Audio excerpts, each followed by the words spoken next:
T K Rajagopal നമുക്ക് ഇപ്പോൾ telephone ലൈനിൽ ചേരുകയാണ്. ശ്രീ ടി കെ രാജഗോപാൽ, അതായത് ക്ഷേത്രത്തിലെ സ്വത്തിന് കോടതി കാവലായി മാറുകയാണ്. എത്രയും പെട്ടെന്ന് അത് സംസ്ഥാന സർക്കാരിനോട് കിഫ്ബിയോടെ കാര്യങ്ങളൊക്കെ അറിയിക്കാനും നിർദ്ദേശിക്കുകയാണ്. കോടതിയുടെ ഈ ഇടപെടൽ എങ്ങനെയാണ് കാണുന്നത്? തീർച്ചയായിട്ടും വലിയ അനുഗ്രഹമാണ് ഇത്. അയ്യപ്പസ്വാമി അടക്കം തിരുവിതാംകൂർ ദേവസ്വം ബോർഡിന്റെ ഏറ്റവും പ്രധാനപ്പെട്ട ക്ഷേത്രം എന്നുള്ള നിലയിൽ പിന്നെ അവിടുത്തെ ഈ കൊള്ളയുടെ പറയുന്നത് തന്നെയായിരുന്നു. അവിടെ ഡിജിറ്റലൈസേഷൻ ഇല്ല എന്നുള്ളതാണ്. ഇപ്പോഴും പേപ്പറും കടലാസും അത് കണ്ടില്ല എന്നൊക്കെയുള്ള അവസ്ഥയായിരുന്നല്ലോ ഉണ്ടായിരുന്നത്. വലിയ സ്വാഗതാർഹമായ തീരുമാനമാണ്. ഏറ്റവും സ്തുത്യർഹമായ ബഹുമാനപ്പെട്ട ദേവസ്വം ഹൈക്കോടതി ഇത്തരം ഈ ഒരു കാര്യത്തിൽ കാണിച്ചിരിക്കുന്ന തീരുമാനത്തെ അങ്ങേയറ്റം ഭക്തജനങ്ങളെ രണ്ട് കൈകൂട്ടിയും സ്വാഗതം. തീർച്ചയായിട്ടും അതുണ്ടാകും. കാരണം യഥാർത്ഥ ഇതിന്റെ അടിസ്ഥാന പ്രശ്നങ്ങള് ഒരു കാര്യത്തിലും ചെന്ന് ചോദിച്ചു കഴിഞ്ഞാൽ രേഖകളില്ല. വഴിപാടുകൾ എഴുതുന്ന കാര്യത്തില്, അവിടെ സംഭാവനകൾ വരുന്ന കാര്യത്തില്, സ്പോൺസർഷിപ്പിന്റെ കാര്യത്തില് എല്ലാം പേപ്പർ വർക്കുകളാണ് അവിടെ നടന്നുകൊണ്ടിരുന്നത്. ആകെ കൂടെ തിരുവിതാംകൂർ ദേവസ്വം ബോർഡ് ഈ അടുത്ത സമയത്ത് ഇത് കാണിക്ക മാത്രം ഡിജിറ്റലി വാങ്ങിക്കുക, അത്തരം ഒരു അവസ്ഥയായിരുന്നു ഉണ്ടായിരുന്നത്.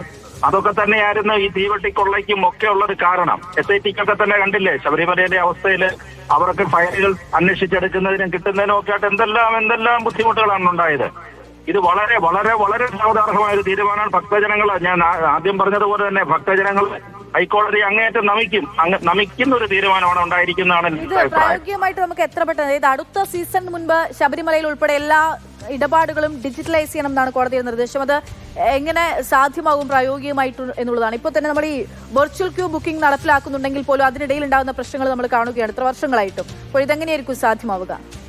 തീർച്ചയായിട്ടും പറ്റും. അടുത്ത സീസൺ, ഇപ്പൊ സീസൺ കഴിഞ്ഞതല്ലേ ഉള്ളൂ. സീസൺ കഴിഞ്ഞതേ ഉള്ളല്ലോ. ആദ്യമായിട്ട് ഇത് ശബരിമല അടിയന്തരമായിട്ട് നടപ്പാക്കേണ്ടത്. അതേപോലെ തന്നെ മഹാക്ഷേത്രങ്ങളുണ്ട്. തിരുവിതാംകൂർ ദേവസ്വം ബോർഡിന്റെയും കൊച്ചി മഹാക്ഷേത്രങ്ങളുണ്ട്. വലിയ വരുമാനം വരുന്നത് അതൊക്കെ എണ്ണത്തിൽ കുറവാണ്. അപ്പൊ തീർച്ചയായിട്ടും അവിടെയൊക്കെ വളരെ പെട്ടെന്ന് ചെയ്യാൻ പറ്റും. ശബരിമലയിൽ ഇനി അടുത്ത സീസണിൽ വൃശ്ചിക മാസത്തിൽ മാത്രമേ വരുന്നുള്ളൂ. അടുത്ത നവംബറിലേക്ക് വരുന്നുള്ളൂ. അപ്പോഴത്തേക്ക് തീർച്ചയായിട്ടും ചെയ്യാൻ പറ്റും. ഇപ്പൊ നമ്മൾ പറഞ്ഞില്ലേ, എല്ലാം ആധുനിക യുഗത്തിലാണല്ലോ. ആധുനിക യുഗത്തിൽ ഇത്തരം കാര്യങ്ങൾക്കൊന്നും ഒരു ബുദ്ധിമുട്ടും ഉണ്ടാകത്തില്ല. ഇപ്പൊ ഗുരുവായൂർ തന്നെ കണ്ടില്ലേ, ഗുരുവായൂർ വളരെ എത്ര പെട്ടെന്നാണ് കണ്ടല്ലോ ക്യൂ സമ്പ്രദായം.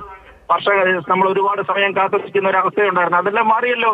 അതെല്ലാം മാറ്റിക്കൊണ്ട് പുതിയ സമ്പ്രദായം വരികയാണ്. വളരെ പെട്ടെന്ന് നടപ്പാകുകയാണ്. അപ്പൊ അതിന് ഇത്തരം കാര്യങ്ങളിലെ സാങ്കേതിക സഹായം ഉള്ളത് കൊണ്ട് ഒരു താമസം ഉണ്ടാകുക എന്നുള്ളതാണ്. എത്രയും പെട്ടെന്ന് നടപ്പാകുക. അടിയന്തരമായിട്ടത് ഗുരുവായൂർ പോലെ തന്നെ ശബരിമലയിലാണ് ഇക്കാര്യത്തിൽ അടിയന്തരമായിട്ടൊരു തീരുമാനം വേണ്ടതെന്നാണ് എന്റെ അഭിപ്രായം. ശരി, ടി കെ രാജഗോപാൽ മാധ്യമപ്രവർത്തകൻ, അദ്ദേഹത്തിന്റെ പ്രതികരണമാണ് നമ്മൾ കേട്ടത്. വളരെ വലിയ മനസ്സോടുകൂടി സ്വാഗതം ചെയ്യുന്നു എന്നുള്ളതാണ് അദ്ദേഹം പറയുന്നത്.